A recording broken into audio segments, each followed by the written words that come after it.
Kasalukuyang hinahagupit ng bagyong Glenda ang probinsya ng Albay. Pasado alas 6 ng gabi nung una itong naglandfall mula sa Pacific Ocean, dala ang malakas na hangin at ulan.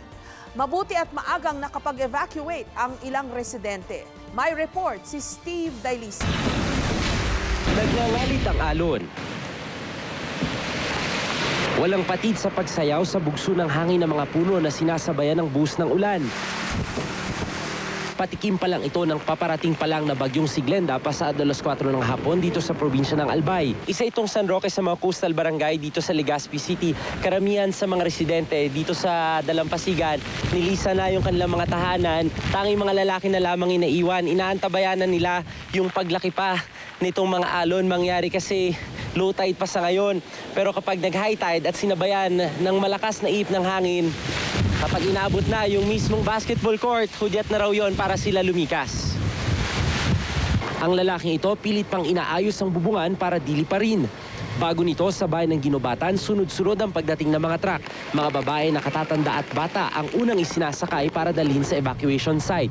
Balewala kahit mabasa sa ulan, basta raw ligtas na makalikas. Kasi nangyari na rin po kasi sa amin yung rimming. Ayaw po namin na mangyari yung maulit pa uli. Hindi naman gaanong binaba dito kaso malakas ang ulan at saka yung baka lumakas ang hangin. Ngayon, simple likas kami. Ang utos ng Albay Provincial Disaster Risk Reduction and Management Office, walang ire-rescue habang bumabayo ang bagyo. Don't cross the river. Yan ang major cause ng casualty. Second, don't sail to sea. Wala kaming oras para hanapin ka dyan sa lawak na yan. Pangatlo, para masiguro hindi mo gagawin yung dalawa, kailangan ilikas mo. Mula taong 2006 o 8 taon na ang nakalilipas, ngayon lang daw muling makakatikim ng bagyo ang Albay. Zero casualty ang target nila, kaya maagang anunsyo ng suspensyon ng klase. Sinuspindi rin ang pasok ng mga empleyado, mapa pribado o gobyerno. Pinagtatakpan din ang mga babasaging bintana ng mga maagang nagsarang establishmento. Pati mga karatula pinatibay, tiniklop din ang mga billboard para iwas disgrasya. Kailangan bumawi kami. In terms of public investments, in terms of mga strategy namin, nangyayari hindi naman to bago sa amin.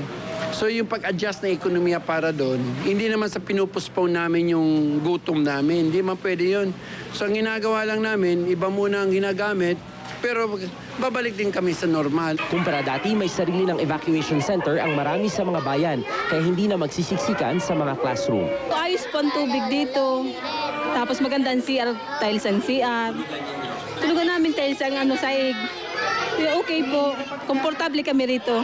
Steve Dailisa, GMA News. Isinailalim na sa state of calamity ang probinsya ng Albay. Sa puntong ito, makakausap natin sa linya ng telepono ang ating kasamang si Steve Dailisan. Steve, ano ang latest? Ma'am Jess, nasa mahigit 4 na oras na tayo nakakaranas ng pag-ulan at pagbugso ng hangin dito sa probinsya ng Albay, partikular dito sa ating kinaroroonan sa Legazpi City. Although, nung magsimula ito alas 5 ng hapon kanina, talaga namang napakalakas, nag-aalimpuyo. Yun yung description natin. Para siyang umiikot at sumisipol, ganun kalakas yung hangin. Hindi ka makakatayo dun sa labas. Sinubukan namin kasi nandito kami sa Albay Provincial Safety and Emergency Management Office kung saan dito rin kanina nag-opisina si Governor Salceda. At talaga namang napakalakas ng hangin kaya napilitan kami na magtago na sa loob nitong konkretong gusaling ito. Maging yung bubungan nito, Ma'am Jess, natanggal din, nasa second floor. So lahat kami, sumilong kami dito sa ground floor. Yung karamihan dun sa mga nakita natin nung paghagupit nitong bagyong Glenda, talaga namang yung mga puno humahapay, may mga yerong nagsipagliparan at yung supply ng kuryente dito wala. So hanggang ngayong gabi, tanging yung mga ilaw natin mula dun sa ating generator set yung gumagana, nagsisilbing ilaw natin. Yung kabuuan nito talagang napakadilim. Yung ating mismong satellite kanina ay tinamaan nung lumipad na yero, kaya nabaklas. Ang ginagawa ngayon ng mga taga-Office of the Civil Defense, patuloy yung kanilang monitoring. Ito, umiihip ulit yung malakas na hangin. Lahat kami ngayon nakatago. Yung binabantayan nila dito ay yung isla ng Rapu-Rapu kasi ang sinasabi, dahil remote island yon na bayan dito sa probinsya ng Albay, ay posibleng doon dumaan ng gusto itong si Bagyong Glenda. Sa ngayon ay patuloy yung, kanina may mga nakita na ako na nagsusumikap na lumabas. May iba na tinatry nila i-recover yung ilang mga yero para maalis yung mga harang sa kalsada. Although hanggang sa ngayon talagang hindi pa tayo makakilos at makaikot dito sa syudad para tingnan kung gaano kalawak itong pinsala, Ma'am Jess. Steve, nabanggit mo na merong evacuation center na ang mga bayan-bayan dyan sa Albay. Lesson lang from Yolanda, no? Lesson learned. Yung mga evacuation center doon, nanganib din. In fact, may mga namatay sa mga evacuation center sa Leyte, kung hindi ako nagkakamali, nung kasagsagan mismo ng Yolanda. So ang tanong ko dyan, yung bang mga evacuation center na itinalaga dyan sa Albay, siniguro ba nilang ligtas na ligtas? Yan yung mga naging pangunahing tanong natin. Ang sabi sa atin ni Governor Salceda, ilang taon nilang inaral matapos yung paghagupit dito ni Bagyong Reming at ni Milenio noong 2006 ay ginawa raw strategic yung posisyon ng mga evacuation center. Kanina, binisita natin yung isa sa mga evacuation center sa isang paaralan. Hindi na yung mismong classroom, just yung ginagamit nila, kundi nagtayo yung JICA funded yung evacuation center. Dalawang palapag yon, yung kanilang gusali, yung isa hanggang 3 palapag. So siniguro raw nila na walang liquefaction, malayo sa dagat, at dun sa banta ng storm surge. Gayon din dun sa posibleng yung landslide niya. Pati na yung kinoconsider nila dito yung mismong daanan ng lahar. And so far, yung mga evacuees, kanina ang pinakahuling pala, mga bandang 6:00, nasa mahigit 60,000 pamilya overall yung mga na-evacuate. Although yung ilan sa mga pamilya, nag-desisyon sila na manatili dun sa mga bahay ng kanilang mga kaanak na sinasabing mas matibay at konkreto, Ma'am Jess. Okay, so Steve, ang binabantayan dyan yung coastal barangays, yung mga nakaharap sa dagat, lalo na yung mga kaharap ng Pacific Ocean, no? Dahil sila yung sumagupa, kumbaga, dun sa unang bugso ng lakas nitong si Yolanda. And of course, yung slopes ng Mount Mayon, di ba? Alam kasi natin, medyo malambot yung lupa, konting ulan lang, nagla-landslide dyan at may mga malalaking bato dyan. So yun ang mga binabantayan, Steve? Tama po kayo dyan, Ma'am Jess. Yung binanggit ko kanina, yung Rapu-Rapu, kasi doon nga, yun yung nakaharap dun sa Pacific Ocean. So yun talaga yung pinaka-direktang dinaanan itong si Bagyong Glenda. Gayun man, pati yung mga portions, yung mga coastal barangays, kanina pangalan pinaligas na. Kasi nung ating puntahan yun, mga bandang 4 o'clock, mga nasa 1.5 metro yung taas ng alon, ganun kataas. Kaya nga pinalilikas agad, low tide pa kanina. So ang ina-assume ng mga otoridad dito ay pag tumaas yung tubig at sinabay ng malakas na alon, ay baka peligroso lalo doon sa mga naninirahan doon sa paligid. Ang inaasahan na lamang dito ni Governor Salceda at ng buong PDRRMO ay kumaga nakinig doon sa binigay pang babala kahapon, yung preemptive evacuation. Marami rin naman tayo nakitang mga lumikas kanina. Sana lang yung mga nagpaiwan sa mga bahay, particular yung mga lalaki, yung mga ama ng tahanan, ay sana naman ligtas sila dun sa kasalukuyan pa rin na nararanasan natin ngayon na pagkagupit ni Bagyong Glenda. Okay, maraming salamat, Steve Dailisan. Ingat kayo dyan sa Albay. Mula pa kaninang umaga, halos walang patid ang buhos ng ulan sa Camarines Norte. Sa taas at laki ng mga alon, gumuho na ang ilang bahay sa tabing dagat. Live mula sa Daet sa Camarines Norte. May report si Cara David. Cara? Yes, Jessica, magandang gabi sa iyo. Hanggang ngayon ay walang tigil pa rin yung buhos ng ulan at malakas na hampas ng hangin dito sa Daet, Camarines Norte. Alam naman natin na hindi talaga dito yung direct hit nitong Bagyong Glenda sa Camarines Sur ang Bagyong Glenda. Pero dahil nakaharap sa Pacific Ocean itong Camarines Norte, talagang napakalakas ng hangin dito at nagtaasan talaga yung alon. Kanina ngang mag-aalas 7 ng gabi, nung ito yung kasagsagan ng biglang lakas, yan nakikita nyo sa inyong video, sa inyong TV screens, biglang lumakas ang ulan at hangin dito sa Daet, Camarines Norte. Ayon sa emergency response team ng Daet, umabot ng hanggang 10 to 15 feet ang alon sa Bagasbas Beach. Kung kaya naman, dahil dito nagdesisyon kaming mag-pack up, dito kasi nakapwesto yung ating news team, yung ating SNG van, para mas ligtas kaming lahat ay nagdesisyon kami na maghanap ng mas ligtas na lugar dito sa downtown. So ngayon nandito kami nakapwesto ngayon sa Kapitolyo, pero napansin namin na kahit kami lumikas na, may ilang mga residente na nandun sa gilid lamang ng Bagasbas Beach na ayaw lumikas, katulad na lang nitong si Aling Carmen. So sa tingin niyo safe po kayo dito? Ano naman, hindi man gaano kasi yung Typhoon Rosing 210 ata yun eh. Oo. Ang saka sentro ang dait. Parang nandito ang ulo. Ito naman ay Legazpi ata. Okay, Jessica, base sa latest na statistics na nakuha natin mula sa PDRRMC, ang sabi nila ay umabot na sa 1,100 lilikas sa buong probinsya ng Camarines Norte. Ang magandang balita, 0 casualties at the moment itong Camarines Norte dahil majority naman daw ng mga residente ay nagsilikas nung nagpatupad sila ng preemptive evacuation. Meron lang daw 2 injured sa bayan ng Labo. Bine-verify pa natin ito. Ang sabi sa atin ay tinamaan daw ng kidlat itong 2 residente ng Labo at ngayon ay nagpapalagaling na sa Alegre Hospital. Pero kaninang umaga nga, Jessica, ay nag-ikot-ikot tayo sa iba pang mga bayan dito sa Camarines Norte, partikular sa Vinsons at saka doon sa Mercedes. Ito yung seafood capital ng Camarines Norte at ito yung mga nasaksihan natin kaninang umaga. Nakaharap sa Pacific Ocean ang malaking bahagi ng Camarines Norte. Sa bayan ng Vinsons, maagang lumikas ang mga tao. May 2 isla kasi rito na may posibilidad na lamunin ng alon. Kaya po kami malikas sa dahilan pong ang bahay namin malapit nang masyado sa tubig. Marami na pong kabahayan ang nakukuha sa ngayon. Malambot ang lupa sa Barangay Sula, kaya madali itong kainin ng tubig, kasama na ang mga bahay sa tabing dagat. Dito sa Barangay Sula sa Vinsons, Camarines Norte, may storm surge man o wala, may bagyo man o wala, kapag lumaki ang alon, bumuhos ang ulan, itong dagat na ito kakainin na niya yung lupa ng barangay. Kung kaya naman, dati itong lugar na ito, puro ito mga bahay, pero tingnan nyo, nauka na yung lupa at nahulog na yung mga bahay.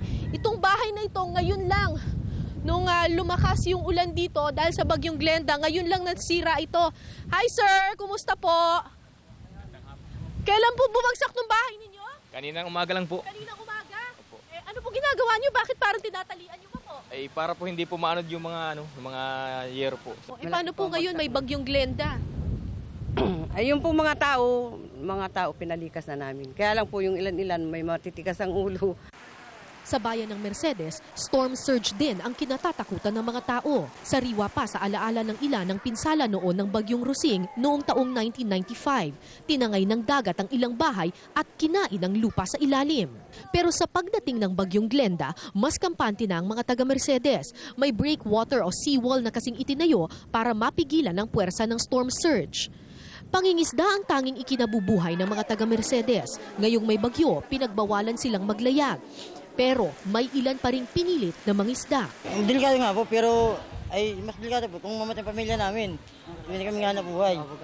Sa bayan ng Daet na kilalang surfing capital ng Bicol, may mga nangahaspang maligo at mag-surf kaninang umaga. Di naman siya nakakatakot, basta yung titingnan mo lang yung clouds kung gaano kaitim. At maulan. Pag maulan, siyempre hindi ka lalaro. Kailangan may araw, may liwanag. Pero pagdating ng 4:00 ng hapon, lalong lumaki ang alon at lumakas ang hangin.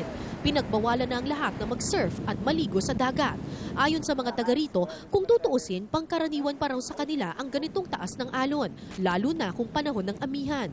Pero nagdesisyon na rin ang lokal na pamahalaan na magsagawa ng preemptive evacuation sa mga barangay sa gilid ng dagat.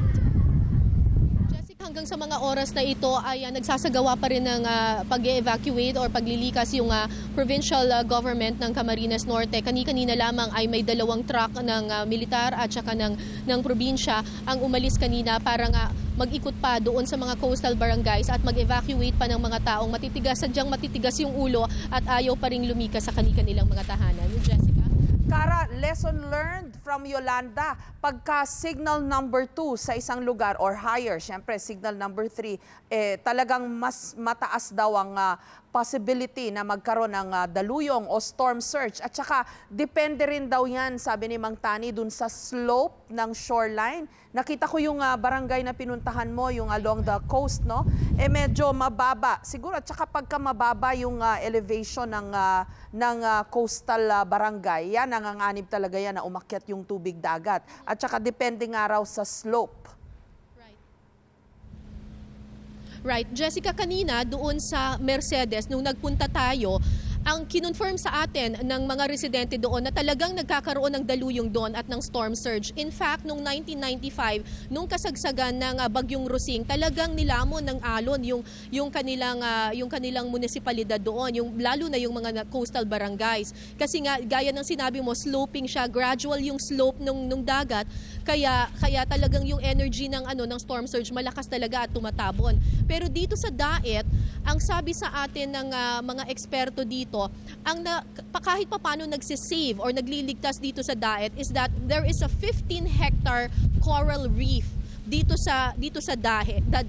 At base sa teorya ng mga sayantipiko, kapag merong coral reef na mayaman yung bahura doon sa ilalim ng dagat, kahit papano nagsisilbi itong barrier at napipigilan niya kahit papano, napapahina niya yung energy ng storm surge. Pero yun nga, ang sabi pa rin ng provincial government, kahit ito yung sinabi ng mga sayantipiko, kahit ganito yung teorya dito, kailangan mag-preemptive evacuation pa rin sa lahat ng mga nakatira doon sa gilid ng mga dalampasigan. Jessica. Maraming salamat sa iyo, Kara David. Ingat kayo dyan at ng inyong team sa Camarines Norte.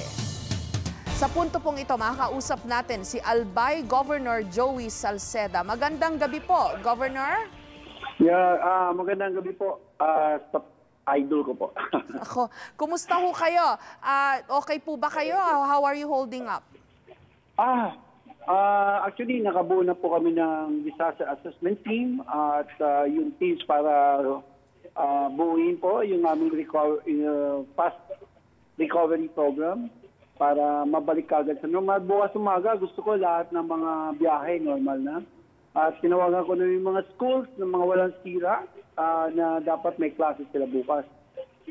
So, ay walang mapapala sa pagpapaawa. Dapat bangon agad. Meron kami kasabihan dito sa Albay na itayo kagad yung puno ng sili. So, yun ang gusto kong gawin. Itayo yung puno ng sili. At saka, ang pagkakaalam ko, unan yung sinasalba yung inyong mga sili, Governor. Oo nga, sabi nila.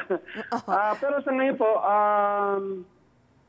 dahil po sa mga sinagawa namin, basically number 1, yung pagkansela kagad ng classes, kagad-agad kahapon, mula elementary hanggang college. So mga 400,000 yun na safety namin. Pangalawa, yung hindi na ho namin pinapasok sa trabaho sa gobyerno at saka pinag-usapan ko yung mga private sector na yung mga nagtitinda lang ng mga basic relief, non-food and food items ang magbukas. At pangatlo, yung aming pong evacuation mula kahapon, 2 gabi na po kami sa evacuation center. We have almost 69,000 head of families and their children.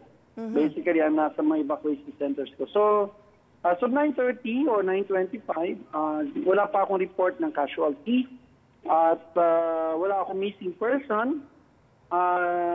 Ang meron ko po ay mga bahay na, this is essentially a wind event, not a rain event. So marami po mga, ang tawag namin dito, atop, bubong na nilipad.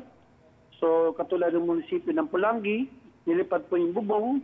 Yung 2 bago kong JICA na ginawa ng hapon mismo, yung kanila pong 3rd floor na na yero, nilipad din.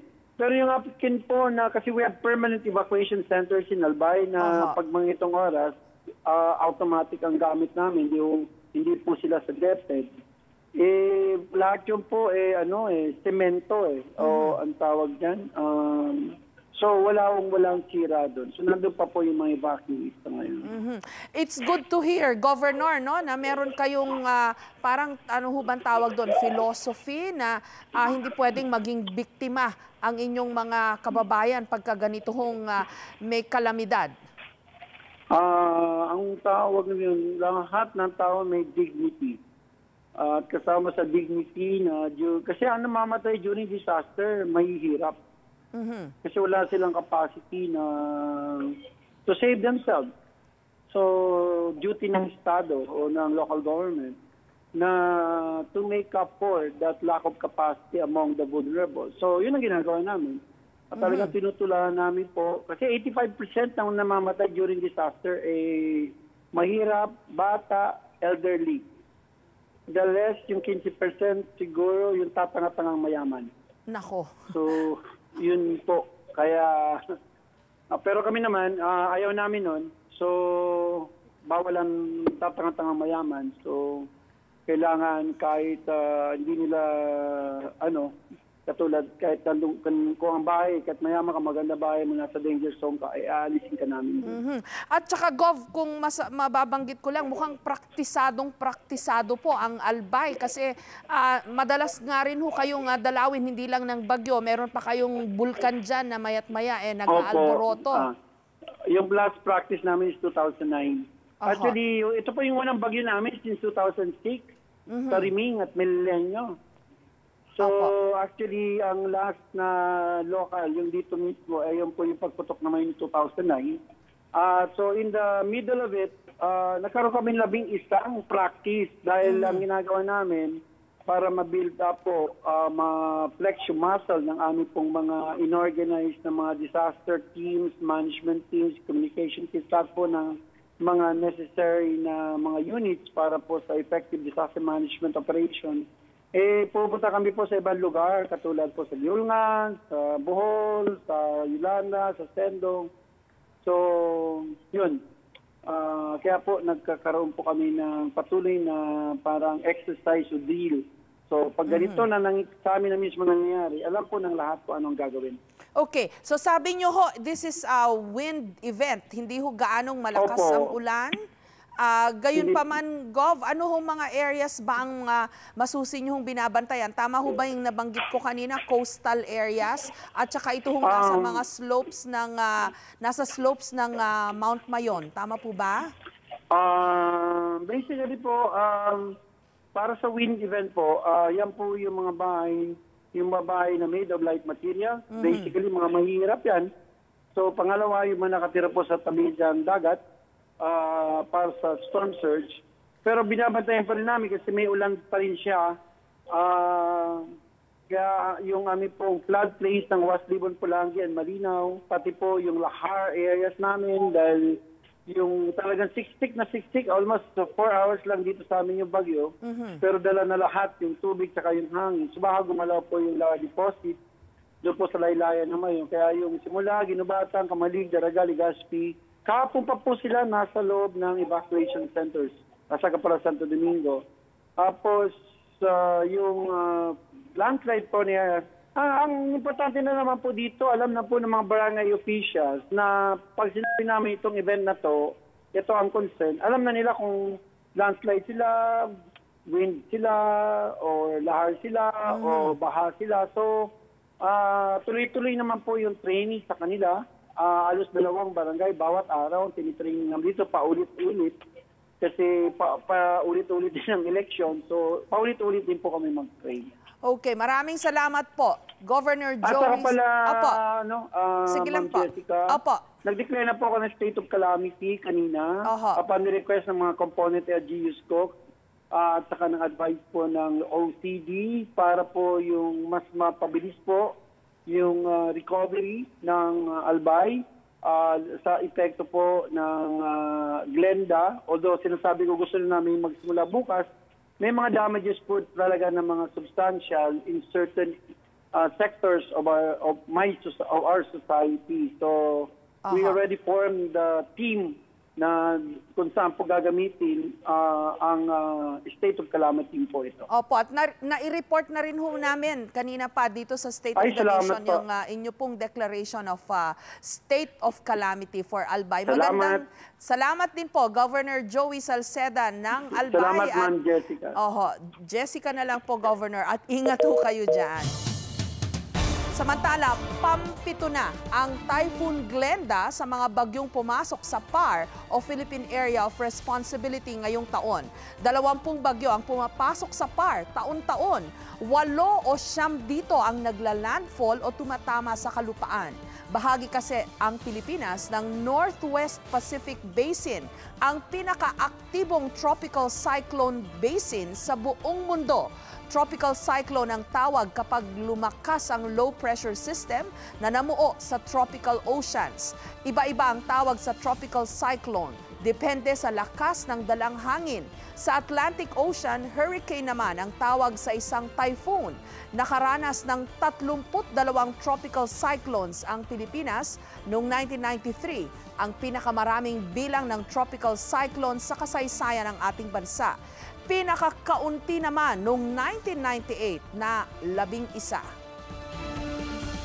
I am ready! GMA Weather, serbisyong totoo ng GMA News. Bukod sa malalakas na ulan at hangin, posible ring magdulot ng storm surge o daluyong ang bagyong Glenda sa ilang lugar sa Albay, Camarines Sur at sa probinsya ng Quezon. Ayon po yan sa DOST o ang Department of Science and Technology. Alamin natin ngayon ang latest sa lagay ng ating panahon mula kay GMA resident meteorologist Nathaniel Cruz. Mang Tani. Magandang gabi, Jessica. Sa ngayon, huling namataan ng Pag-asa ang mata ng Bagyong Glenda, 50 kilometers northwest ng Legazpi City. Pagkatapos nga itong maglandfall pasado alas 6 kanina. Sa huling bulletin ng Pag-asa, nakataas pa rin ang storm signal number 3 sa mga probinsya ng Catanduanes, Albay, Sorsogon, Camarines Sur, Camarines Norte, Masbate, kasama ang Burias at Ticao Island, Quezon, kasama ang Pulillo Islands, Batangas, Laguna, Rizal, Marinduque, dyan sa Northern Samar, northern part ng Samar Province at northern part ng Eastern Samar. Signal number 2 naman dyan sa Southern Aurora, Nueva Ecija, Pangasinan, Tarlac, Zambales, Bulacan, Bataan, Cavite, Lubang Island, Oriental Mindoro, Romblon at dito nga sa Metro Manila. Biliran at iba pang bahagi ng Samar, nalalabing bahagi ng Eastern Samar at dyan sa northern part ng Leyte Province. Signal number 1 naman sa Northern Aurora, Quirino, Nueva Vizcaya, Benguet, La Union, Occidental Mindoro, nalalabing bahagi ng Leyte, Southern Leyte, Northern Cebu, kasama ang siyudad ng Cebu at Camotes Islands. Maging I am ready po sa banta ng landslide at flash flood sa mga lugar na may storm signals. Pero bukod sa ulan at hangin, posible rin magdulot ng storm surge o yung tinatawag po nating daluyong, yung bagyong Glenda, lalo na sa mga lugar na nasa ilalim ng storm signal 2 at 3. Ang storm surge po ay yung pagtaas ng level ng tubig ng dagat sanhi ng malakas na hanging daladala ng isang bagyo. At sa datos ng DOST, posibleng magkaroon ng daluyong sa ilang lugar dyan sa probinsya ng Quezon. Dito po yan sa may norte hanggang dyan sa may south at maaaring umabot ito ng 3 metro yung taas ng level ng tubig sa dagat.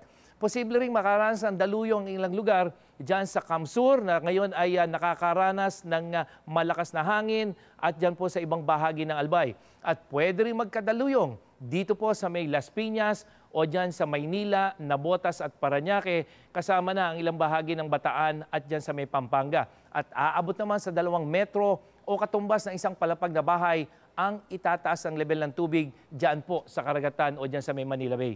Mula kaninang umaga, lumakas pa ang dalang hangin ng Typhoon Glenda na ngayon ay nasa 130 kilometers per hour na ang dalang hangin niya malapit sa gitna at may bugsong umaabot naman sa 160 kilometers per hour. Kumikilos ito pakanluran, hilagang kanluran o west-northwest sa bilis na 19 kilometers per hour.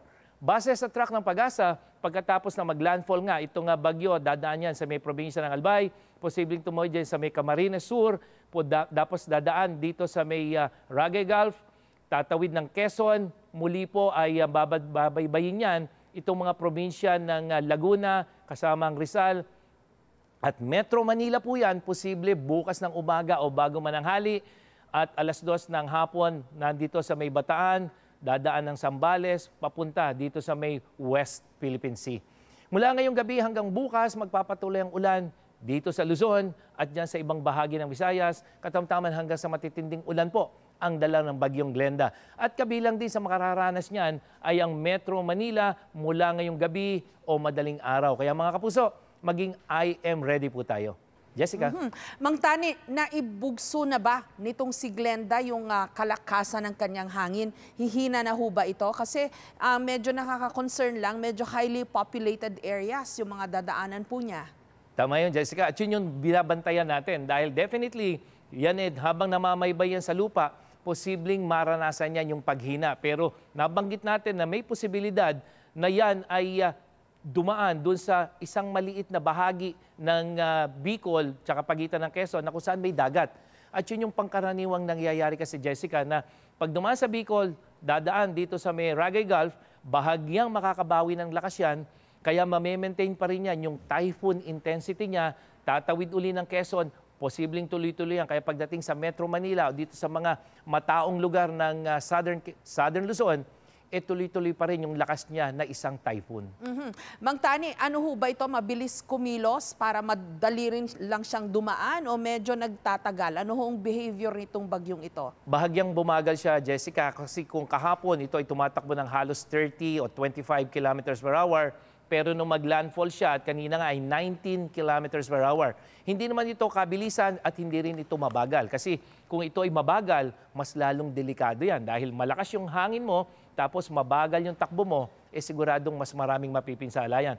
Pero ngayon, yung kanyang takbo ay pangkaraniwan lang, kaya asahan na natin. Kaya dapat talagang maging handa yung mga lugar na dadaanan nito dahil malakas yung hangin yan at yung ulan, nangyayari nga lamang, Jessica, dahil malakas yung hangin nito, yung ulang dala-dala nito na marami rin, naitataboy dahil nadadaig nung lakas ng hanging taglay nitong bagyo. So, pagka yung malakas din pala yung hangin, nababawasan yung ulan na dala nito, Mang Tani? Hindi naman nababawasan kung hindi naitataboy sa ibang lugar, kaya hindi masyadong nararamdaman nung mga dinaraanan. Pero base kasi doon sa radar images, talagang maraming ulang dala-dala rin itong bagyong si Glenda at ibubuhos niya yung mga ulan doon sa dadaanan niya. Pero dahil nga 120, 130 kilometers per hour yung kanyang hangin, kaya halos hindi mo nararamdaman yung patak ng ulan. Ang nararamdaman mo habang dumadaan yung bagyo, yung lakas ng hangin. Kasi ni-report ho sa atin ng, ni Governor Joey Salceda ng Albay na wind event daw ho ito doon sa tumama sa Albay kaysa rain event. Ibig sabihin, mas malakas daw po yung hangin at hindi gaano po yung ulan. Unang-una kasi, Jessica, sila yung unang-unang nakaranas, maliban dito sa Northern Samar, sila yung unang nakaranas din nung lakas ng hangin na ito dahil sa kanila unang-unang naglandfall yung lakas ng bagyo. Kaya yung tindi ng hangin na yon, yung Albay ang nakaramdam nun. Pero habang namamaybay yan dito sa may probinsya o sa lugar ng Bicol Region, unti-unti, posible sana nga humina ito para kung ito man didiretso sa Metro Manila, posibleng ito ay isa ng storm. Pero ganun pa man, malakas pa rin yung hangin dala-dala nito, Jessica. So hindi pa rin ho tayo dapat pakasiguro at maging complacent. Ingat pa rin ho sa malakas na ulan at malakas na hangin. Tama yun, Jessica, dahil hindi pa natin nararamdaman yung hangin nito. Yung mga ulang naranasan natin kaninang hapon, ngayong gabi, yan na yung rain band nung bagyo habang lumalapit yan. So yung hangin yan, hindi pa natin naranasan. Kaya ngayong madaling araw, Jessica, lalo na yung ating mga disaster officers, dapat talagang naka-alerto dahil itong ang isang na nakikita natin, sa madaling araw ito dumaraan at mararamdaman natin to simula madaling araw. Pero yung gitna nito, yung sentro nito, posible tanghali natin mararamdaman yung tindi ng lakas ng hangin. Okay, yung storm surge, dapat ho nating pag-usapan talaga ito, Mang Tani, kasi dito sa Maynila, alam naman natin marami tayong mga bayan na nakaharap sa dagat, yung mga Malabon, Navotas, Cavite, etc. Mang Tani, kasi ang nakita natin yung daluyong o storm surge dun sa Tacloban, baka isipin po ng iba nating mga kababayan, wala naman mangyayaring ganyan dito kasi syudad ang Metro Metro Manila. Pero naranasan na natin yan. Naalala nyo, Mang Tani, yung tumama dun sa may Philippine Village Hotel, mga ilang taon na yung nakalilipas, talagang ang taas ng bulwak ng alon, no? na ano niya yung hotel na yun na pinasok ng tubig dagat. Paliwanag nyo nga po, Mang Tani. Tama yun, Jessica. Yun ay 2010. At hindi pa dumaan yung sentro ng bagyo. Malakas na hanging habagat at yun yung nagdala ng malalakas na alon at sumira, lalong-lalo na doon sa may gilid ng Manila Bay. Oo, naalala kong inuka niya yung seawall, di ba? Tama yung kinain talaga ng matinding epekto ng hangin. At ngayon nga, Jessica, dahil ang ating forecast ay daraan yung sentro ng bagyo dito sa Manila Bay, kaya yung lakas ng hangin na dala-dala nito, lalo na kung na-maintain nito, yung typhoon intensity, kaya yung malalakas na alon, dito natin inaasahan yan, Navotas, Manila, Parañaque, Las Piñas, at maging dito sa may bahagi ng Pampanga at dyan sa may Bataan, posible. Yun nga lamang ang sabi ng DOST, ayon sa kanilang computation, 2 meters. Pero yung pong 2 meters ay halos lagpas yun sa isang pangkaraniwang laki ng Pilipino. So, mataas din yon, tapos sasabayan pa ng pagtaas ng high tide. Yun yung nagiging delikado, Jessica.